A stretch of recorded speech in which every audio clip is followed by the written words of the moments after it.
Napaisip ako, hindi na nga pala ako bumabata. Hello mga kananay, welcome to my mini vlog. Bigla na lang nasagi sa isip ko na hindi na pala ako bumabata. Talagang tumatanda na ako kasi marami na akong nararamdaman sa katawan. Bawal na rin pala tayo mapagod ng husto kasi mahirap pag nagkasakit tayo, wala tayong ibang aasahan. Walang mag-aalaga sa mga anak natin pag tayo nagkasakit. Paano na sila kung tayo nagkasakit? Di ba kawawa naman? Kaya hayaan hindi tayo pwedeng magkasakit. Kailangan natin alagaan natin sarili. Kasi nga naman para sa kanila yung ginagawa natin. Ang hirap maging nanay, no? Tayo, pag nagkasakit tayo, walang mag-aasikaso sa atin. Pero pag sila may sakit sila, ay naku, todo asikaso tayo sa kanila. Daing sila ng daing sa'yo kasi nga nanay ka. Ganun pa man, gagawin natin yung tungkulin natin bilang nanay.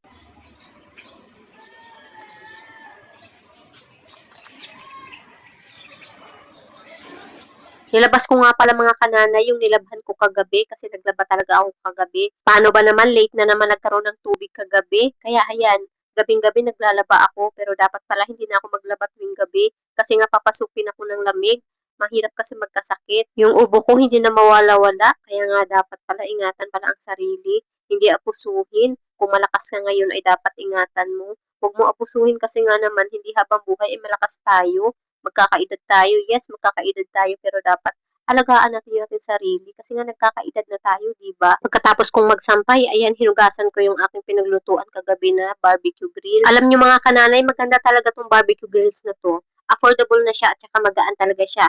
Kahit anong oras ka mag-barbecue, ay okay na okay. Kahit umuulan ay okay na okay. Gaya sa akin mga kananay, nakakapag-barbecue pa rin ako kahit umuulan, o di ba? Maganda talaga siya gamitin. Pagkatapos nating magsampay, pagkatapos nating maghugas, ay heto na naman tayo sa ating lababo. Ayan o, di ba?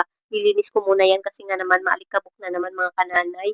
Ang bilis talaga alikabukin ng mga gamit natin, kaya kailangan lagi nating tinitingnan. Kahit araw-araw tayo naglilinis, ay naku naman, nasasalisihan pa rin tayo ng dumi. Hindi talaga nawawala yan araw-araw, kaya kailangan lagi tayong naglilinis. Para sa akin kasi mga kananay, pag naglilinis ako, nawawala yung stress ko talaga. Tapos pag nakita ko na malinis yung aking bahay, ay naku talaga naman masarap sa pakiramdam. Ugali ko na rin mga kanana yung maglipat-lipat ng gamit. Hindi talaga nawawala sa akin yan eh. Kayo din ba? Naglilipat din ba kayo lagi ng gamit? Nagagalit na nga si Jowa kasi nga daw panaylipat ko ng gamit. Pag siya daw mainis, ipapako na lang daw yung mga gamit sa pader namin para daw hindi ko na malipat. Ay naku, tinakot pa ako.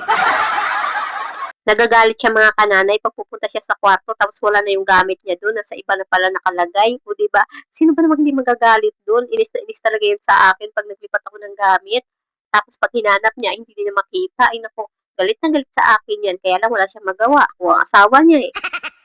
Ang hindi alam ng mga lalaki na yan, ay naku naman, ito talaga yung mga stress reliever natin, yung mga palipat-lipat ng gamit.